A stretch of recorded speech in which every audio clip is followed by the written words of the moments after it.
Welcome to the B.L.U.E method from pattern to possibility, the somatic path of transformation. My name is Kinsey, and we are going to spend an hour today going over some basic fundamentals of the B.L.U.E method so that you can have a taste for it and possibly join us for more activities in your life. At a minimum, you'll leave here with some more awareness and some basic practical tools that you can apply at any point, at any time when you're feeling a little out of sorts. So this is a collaboration between Susan B.L.U. and myself. We are business partners. The B.L.U. method is a somatic framework. It supports the nervous system in healing, regulation, and it allows us to experience embodied transformation. This isn't a thought we have. It's actually how we shift our nervous system patterns to allow for a different way of showing up in life. It's a very compassionate step-by-step process that allows us to shift these survival-based patterns. We'll talk about what that means in a minute, to present a present moment awareness and give us choice. Sometimes we react out of spontaneity, out of a trigger. This work is rooted and became it's rooted in the life work of Susan B.L.U. Susan's had a very full life with lots of education and her own personal trauma. And she's taken that into all these modalities, and how she then has learned to express it and provide this experiential environment is the foundation of where this began. And that is such an important point, and I have so much respect and gratitude for how that came into my life.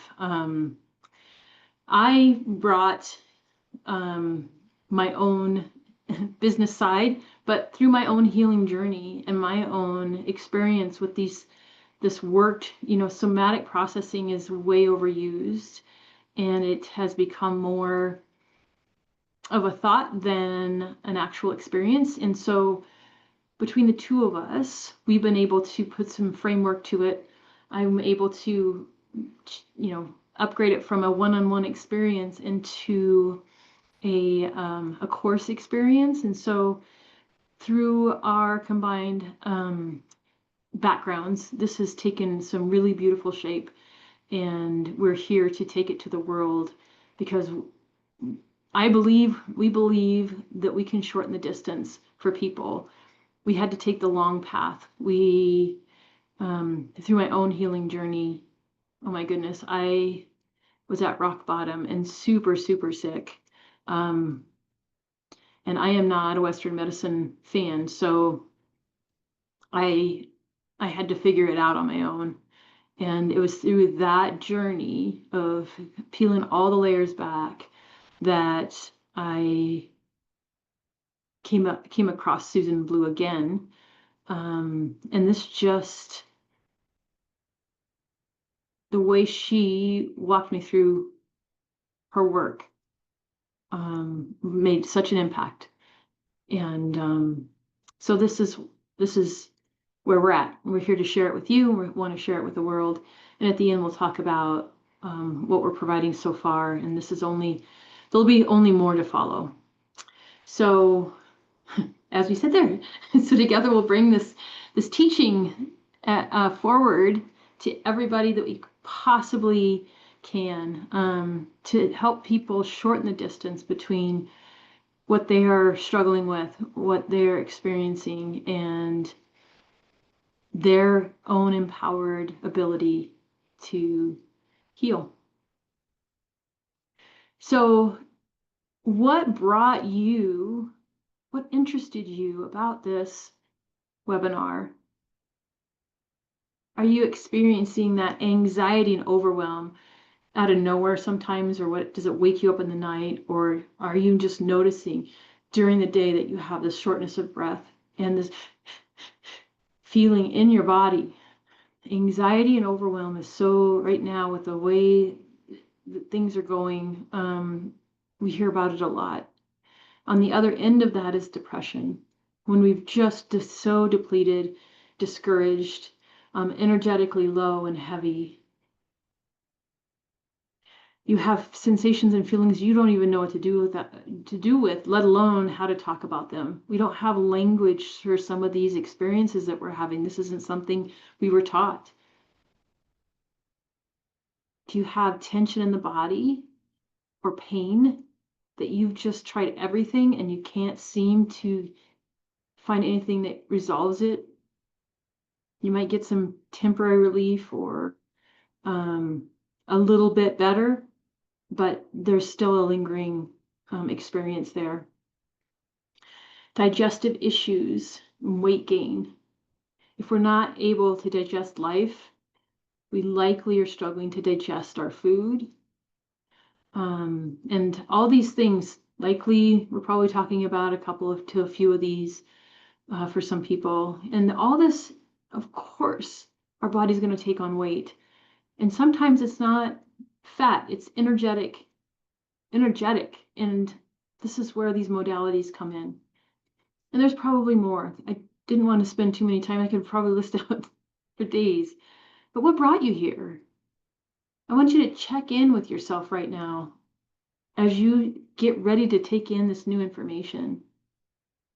How does your body feel? How is the state of your mind? Is it busy? Is it calm? Is it scattered? Is it not working? Mine does that sometimes. How's your spirit? Have you given up? Are you inspired? So I'm just going to take a moment and I want you to sit wherever you're seated, get comfortable. Connect those sit bones to your seat. Feel your spine. Notice how your weight sits on your sit bones. Are you centered? I want you to take a deep breath. Not a forced breath, but a nice, relaxed, compassionate inhale.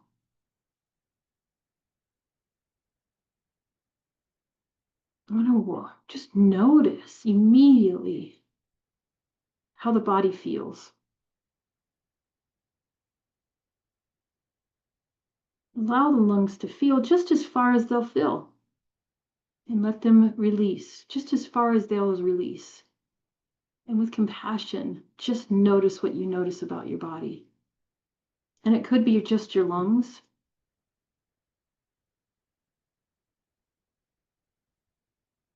Or it could be that you notice that you're kind of leaning to the right because there's a little bit of pain in your back or your neck. You could notice the tension in your back or your shoulders up around your ears. Nothing to fix, nothing to change, just notice. We're just checking in with how are we today. And as you breathe in and out, notice naturally the body calms. There's a weight to our presence on our sit bones. There's a settling that happens. You might even notice the contact of your foot on the floor or your feet on the floor. And you may, in this noticing, be called to just adjust a little bit, which might raise you up a little bit taller. But scan the body and find the loudest area that's getting your attention right now.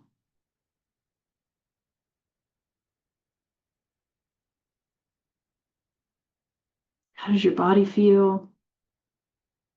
Take honest stock of your mind and your spirit. So we'll come back when you're ready, just opening your eyes.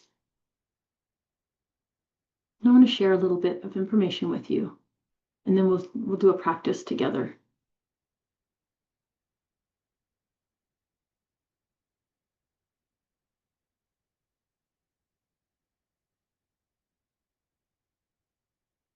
So transformation isn't something that we force. It's something we allow, much like this first small exercise. We just begin to recognize that, of course, we're tense. And that's all right. We can be compassionate with ourselves. Because all of the nervous system responses in the body are patterns that were once there, once created to protect us. And this is our exploration in this work. So let's talk about what a pattern is. A pattern is a repeated, unconscious, it's important to get that unconscious way that we respond. It could be a physical response, it could be an emotional response, it could be a thought that triggers over and over and over.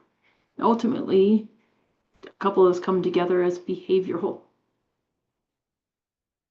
This was shaped by something you've experienced in the past. And it's a means of protection or adaptation. It was once useful. So these can be the thoughts, the self-criticism, the catastrophizing. We all know somebody in our life that the whole world was falling apart for them so often. And I have so much more sympathy or empathy for these people because it was a pattern that was created out of survival. Behaviors like avoidance, the overachiever, those A-type personalities, I don't know any of those. People pleasing out in front of everybody to make sure they're happy so that we can be happy was a survival strategy for somebody that wasn't safe. Whew. As a recovering people pleaser, it still hurts my heart to think that other people are suffering from this. Emotional responses, when we shut down and we just can't function just out of nowhere. Or reacting just like all of a sudden you're just like, oh, pegging out, reacting intensely. We've all had those moments. We're like, I don't even know what that was about. You'll hear me say a lot, the thing is not the thing. So the postures and the muscles and the tension that keep us in these patterns, the bracing, the collapsing, the shallow breathing, these are all part of a patterned nervous system response. So these aren't flaws. It's actually a system that's very intelligent, that's created automatic responses for efficiency that informs the body and the brain. Over time, however, we don't need these when our environment changes, when we're able to create our own safety. As adults now, that version of us that created these patterns, likely in a much younger phase of life, are no longer needed in the present time. So this is the invitation for us to start to recognize them. The tricky part is their subconscious. And so as they're subconscious, it takes us a little bit of effort to recognize them. And that's why we need each other. We need other people also learning the language of this so we can do this in a compassionate way. Dee, did you know you responded way out off the grid to something that seemed really unimportant or whatever? Being able to tell somebody, hey man, you seem to be suffering from something that doesn't seem like a big deal. Is there more to it than that? This is what we're hoping to create in the world. So in this work, what we call somatic work, we recognize and befriend these patterns as the first step to really understanding how we can update our nervous system or shift them. So how are these formed? So it begins, as we talked about, as a nervous system response to something that's happened. When we didn't feel safe or connected to somebody, likely in our earlier years, our sense of safety was rattled, and therefore we made a decision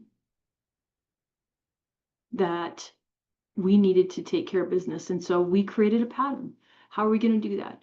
Are we going to catastrophize to get the attention we need?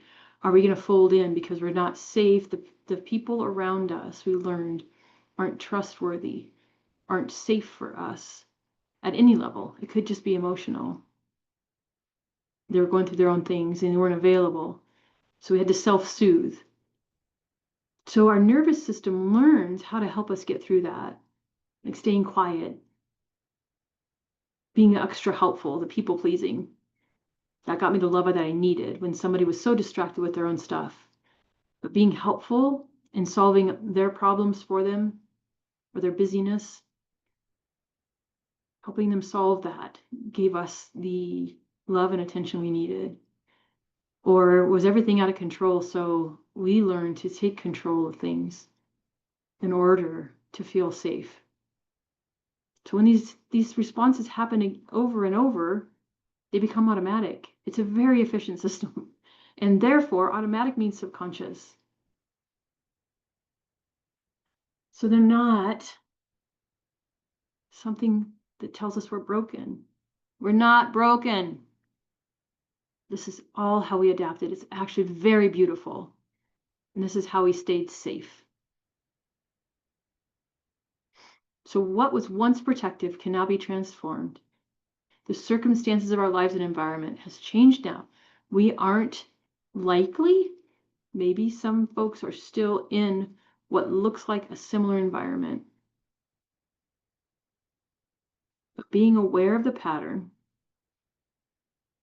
and taking our power back by recognizing how this got created, learning how to create the boundaries we need, having a language for it, and being our own best resource for safety. This is available to all of us, and it's such a shorter distance. We do not think our way into these patterns. It's not, we can do some affirmations. It's not a thought pattern. It's deep anchored nervous system response. And with that, we need to be in our bodies and we need to feel our way into them. They stay there until we update the nervous system and let the nervous system know the threat is no longer there.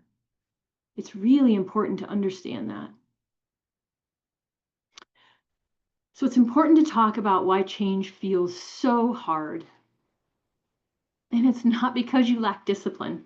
That may be true on some levels for some of us, but change at this level is so hard because the nervous system is so intelligent. It knows how to keep us safe.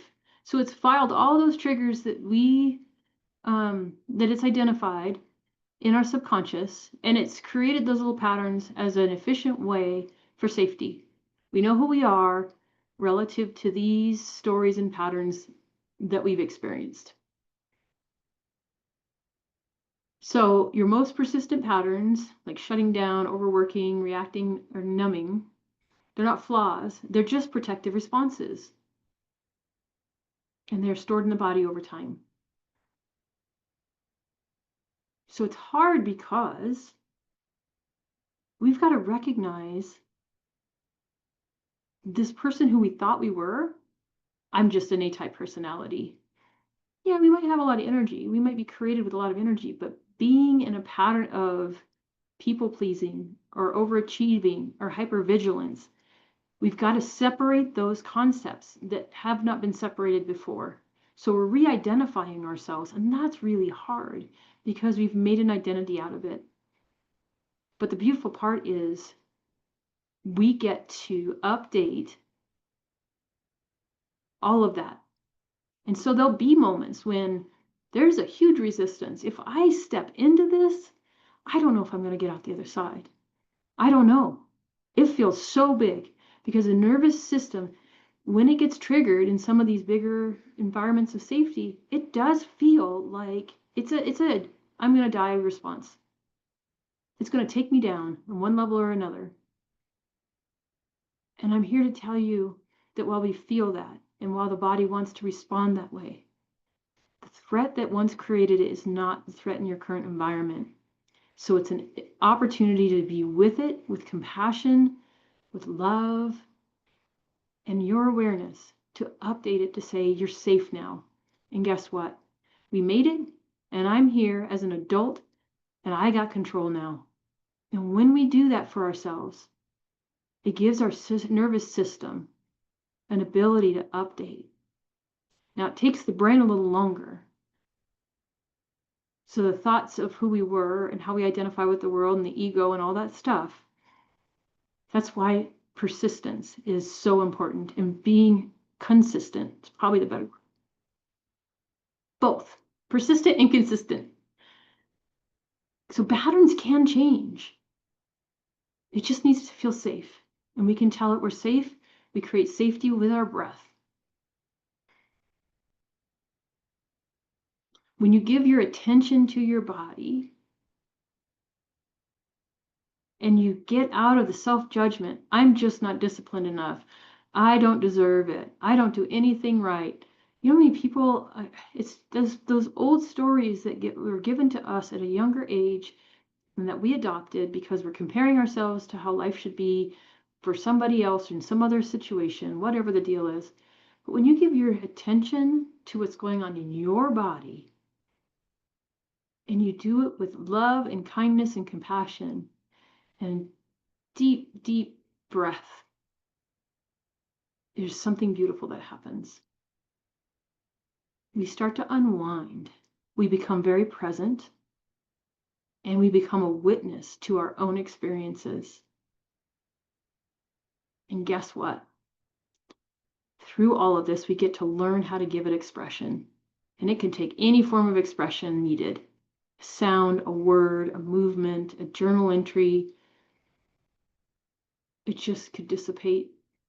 Expression could just be that the energy that was once bound up in your shoulders is freed. We let it expand. There's no forcing in this. And that's all these old ideas of we have to work at it, we have to work at it, we have to work at it. And I choke on the word work a lot. You have to do the work because it's so overloaded in our understanding of what that means. It's a lot of efforting, a lot of doing, a lot of thinking, a lot of things like that. But I'm here to tell you, if we're just present and kind to ourselves, I can't tell you what it's like to fall in love with yourself. And it may sound weird to some of you. I don't freaking care. Because guess what? Healing ourselves is the first step in being able to be a healing presence for somebody else. And if you don't love you, and you have weird energy, and you're twitchy, and you have all these patterns that show up with people, and these tripwires, you can't be the person that you want to be. If you're watching this, you're called to more in your life. And that more begins with you. Give yourself more. Give yourself that love. So these few slides, the unexpected panic, is just an example of how this can show up in someone's life.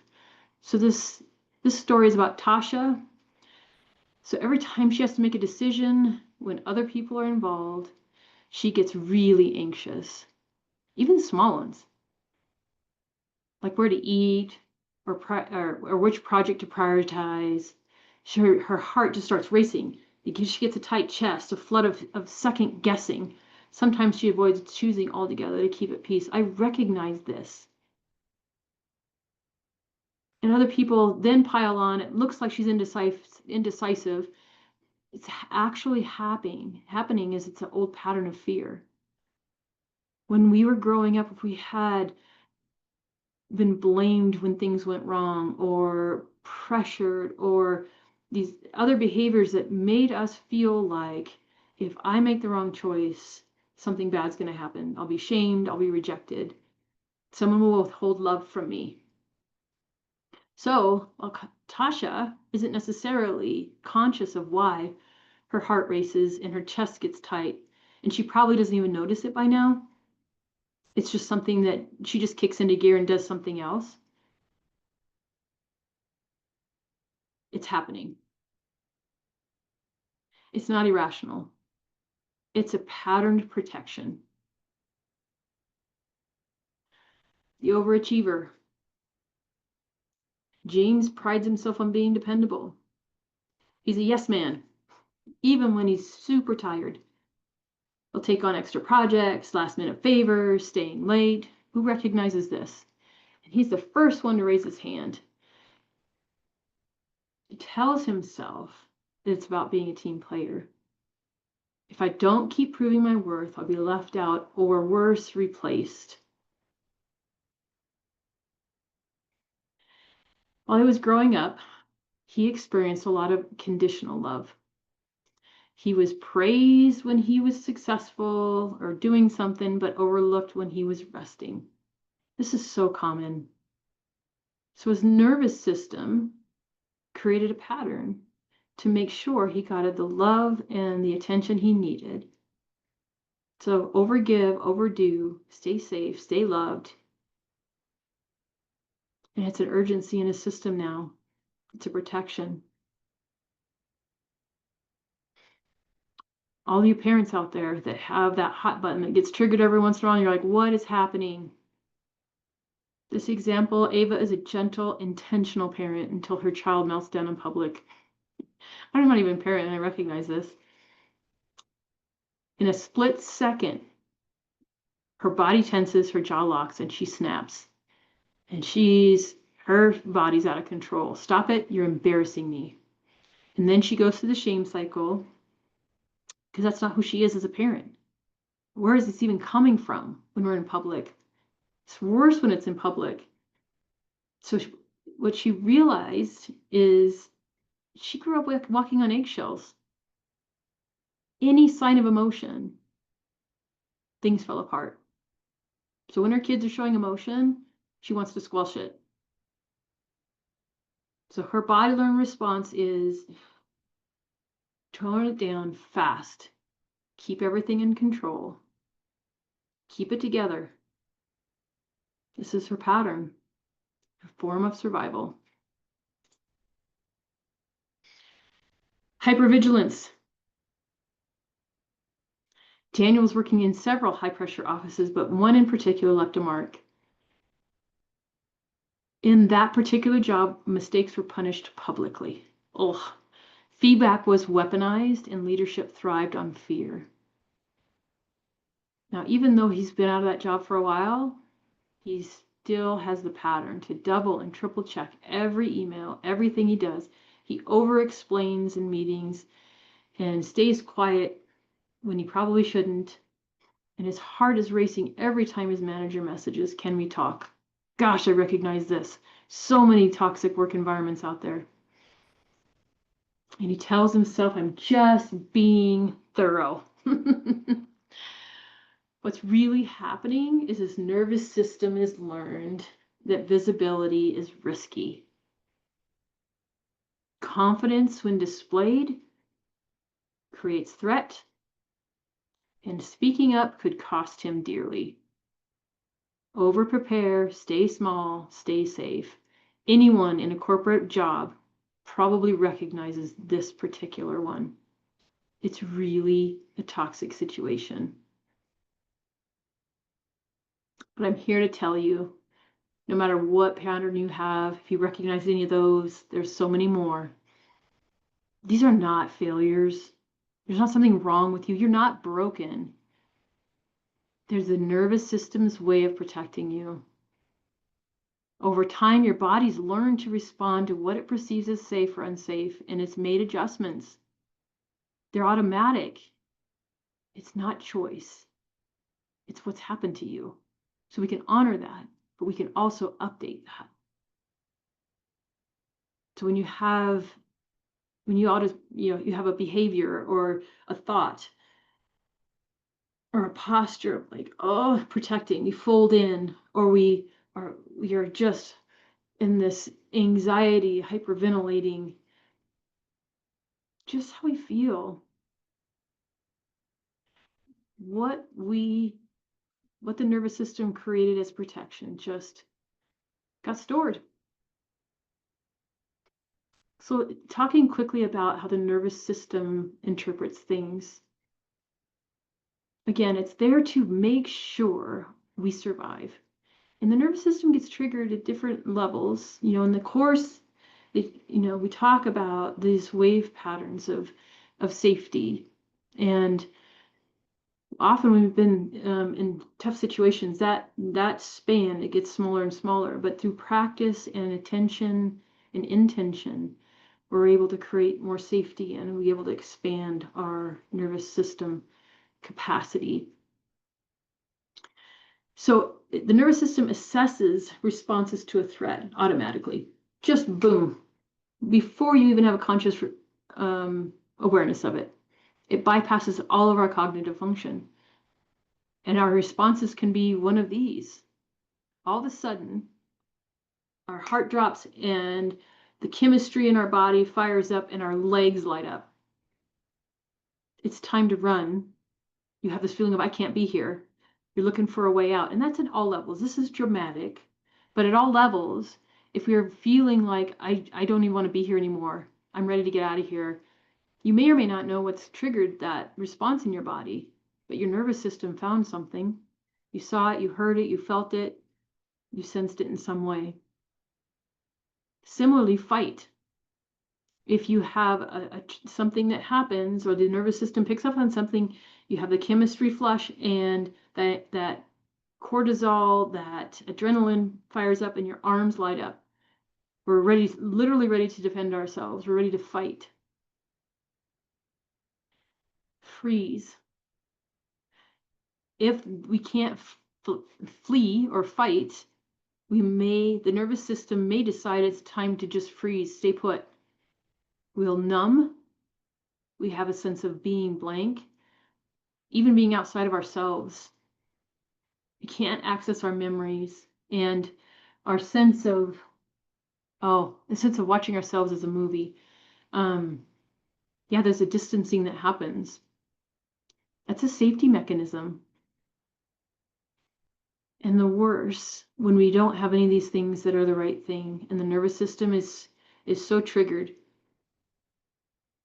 that we go into fold.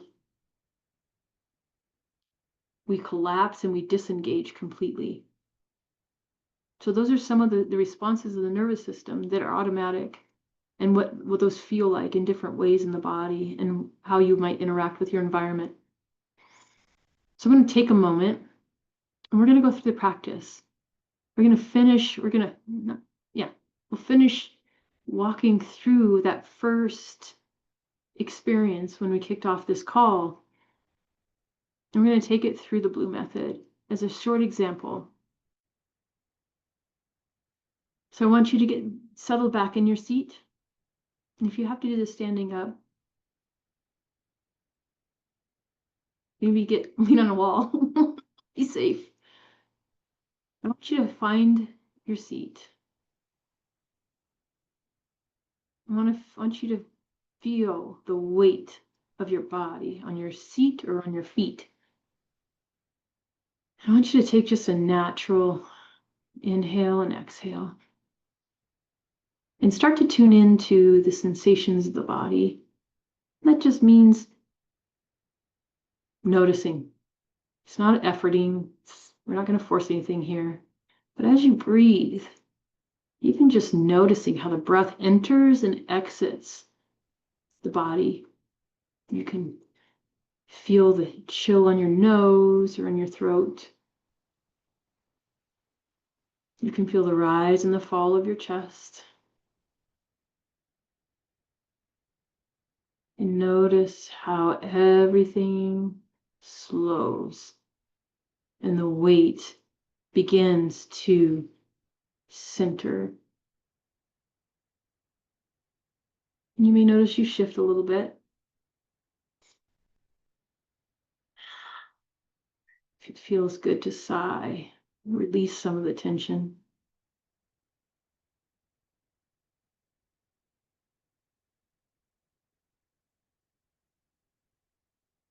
Where was that spot that called your attention earlier? Was it your shoulders around your ears? Was it the tension in your back? Was it tightness in your chest? Or a random pain in the body? Whatever it was, I want you to bring your focus there lightly. And as you breathe and put your focus there, we're going to land in that spot and make it our central focus. We're going to just really be there. Do you notice with this breath, and as we put our attention on our body, how we start to really feel safer in our body? We befriend this presence. And as we sit in this location, we land there with full presence and breath. And notice how you're called to release. Breathe into the tight spots. Breathe into that area with just full presence. And if the stories in your mind start to distract you, it's habit, and it's fine. We just bring our attention back to this spot. Of course it wants to interrupt. It's used to being busy. What are you doing sitting here? Just notice it.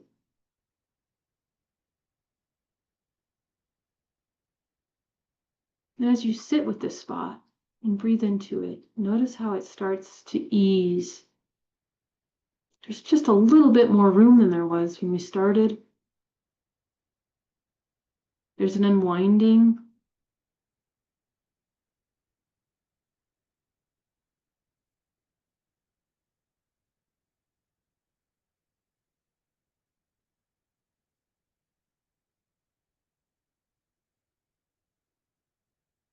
If there's anything to adjust, or you might start to notice there's some expression, some movement that wants to take place, or some sound, sometimes a frequency of a hum, or some words giving voice to something.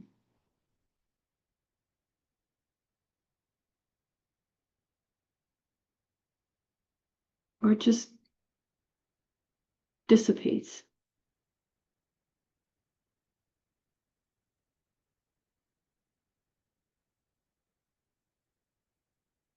Just savor that new reality, that new expression of your body. And notice if and how it starts to inform the rest of your body and your sense of well-being.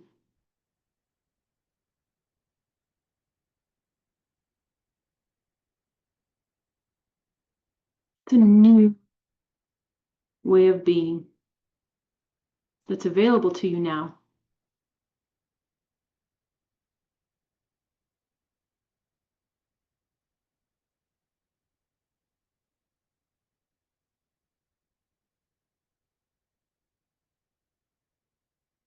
I can feel that energy from the spot just starting to fill the rest of my body. Opening my breathing, straightening my spine.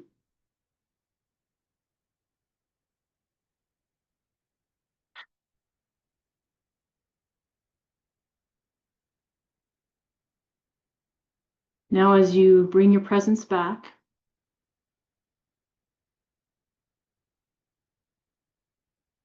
blink your eyes open slowly. Bring more breath, more awareness. Wiggle as you need to.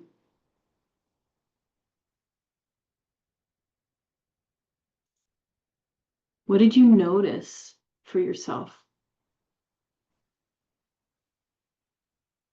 Did anything surprise you? how did things shift for you?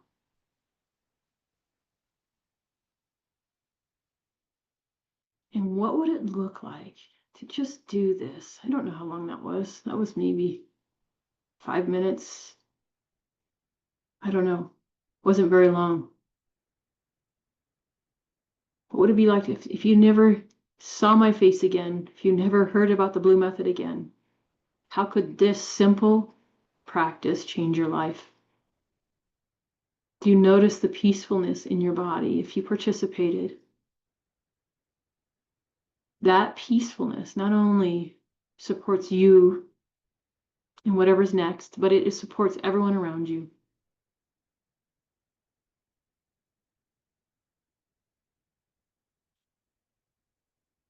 So in summary, the way we've learned to be in the world was we were tuning out of the body's signals, and we're looking for solutions of pain outside of ourselves. And how about you? I've spent years and years and years looking for alternative solutions, and I've spent a lot of money and time. This nervous system work is the shortest distance we've found. We know the nervous system stores unresolved emotional and physical stress as those patterns that are showing up in our body, and patterns of pain, dis-ease. So you felt how it was to bring attention and intention to the body as a way to unravel and update these patterns. So if we're consistent and we show our body that we know how to build trust with it, it will transform your life, I guarantee it, in ways that I wouldn't even be able to explain to you right now, because this is a very personal journey. But you're invited to transform your life, empowering yourself to heal. You don't need anybody else. These truths are exactly why we created the B.L.U.E method. It's simple, it's powerful, and it's a return to your body for healing.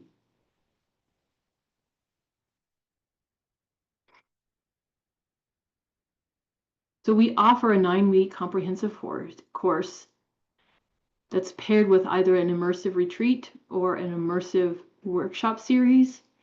And we're actively enrolling for the July 8th start.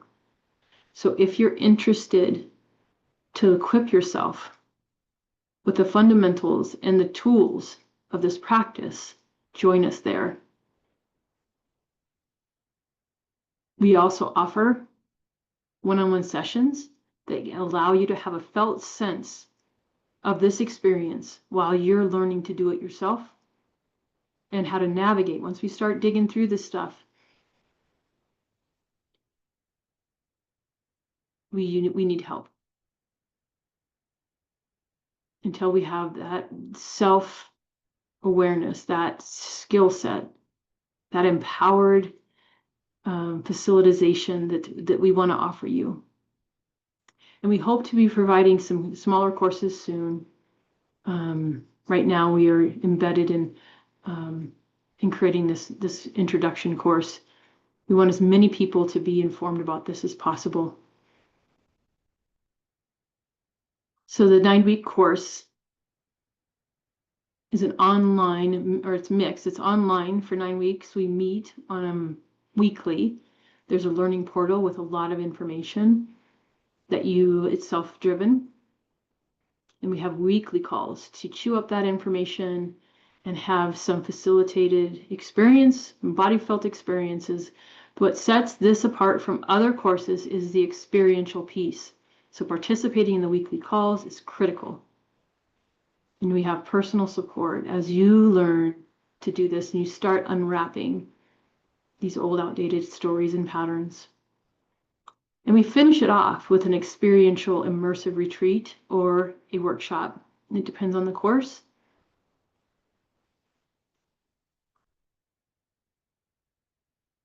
Here's some of the course content summaries. And there's a link in our B.L.U.E method link tree that takes you to the course portal.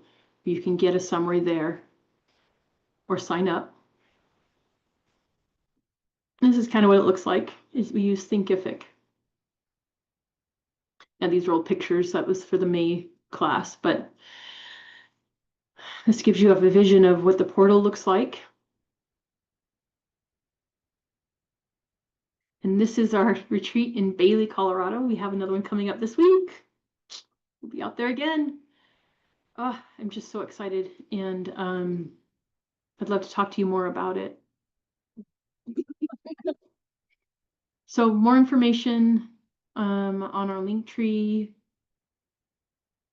If you attended, which nobody attended, but those that attend our workshops usually do get a discount.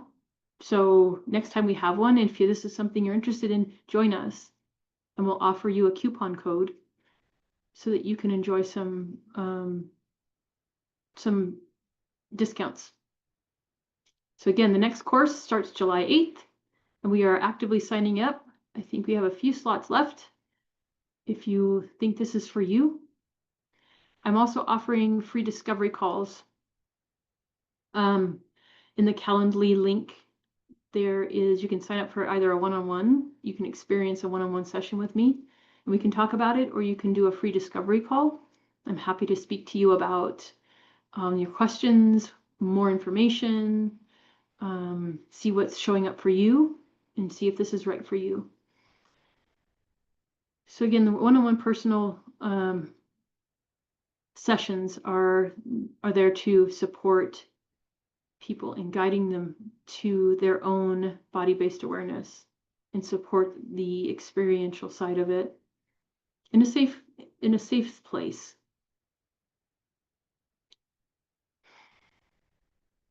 For a limited time, well, maybe not. We'll see how this goes. Max Doherty and I are offering Safety, Soul, and Self.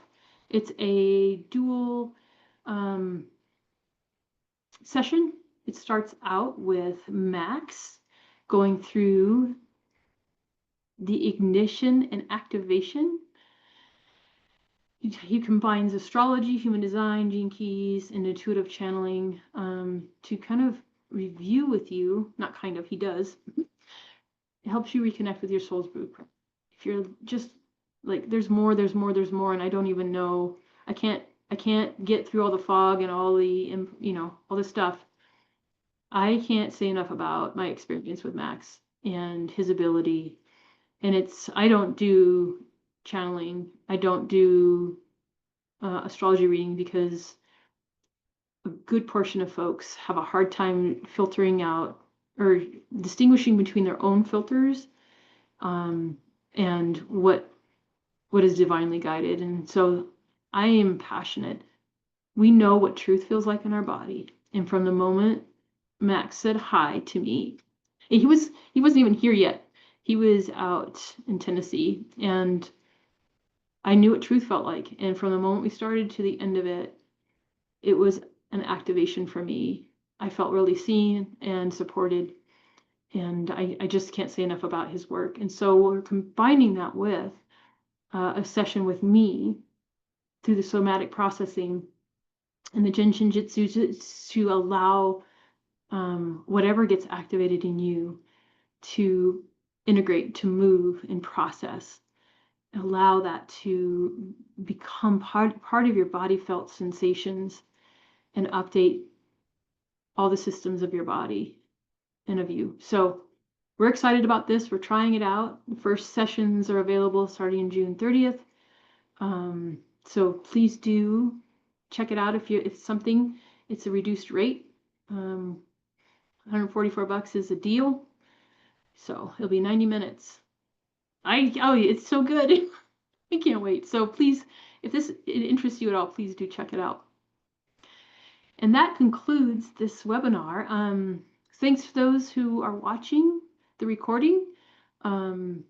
Please look for more of us on Facebook. Instagram, we'll have some more information coming out with the links to our link tree. And the course is coming up July 8th. Join us. I'll put the links with this YouTube recording in Facebook so you can get all the details.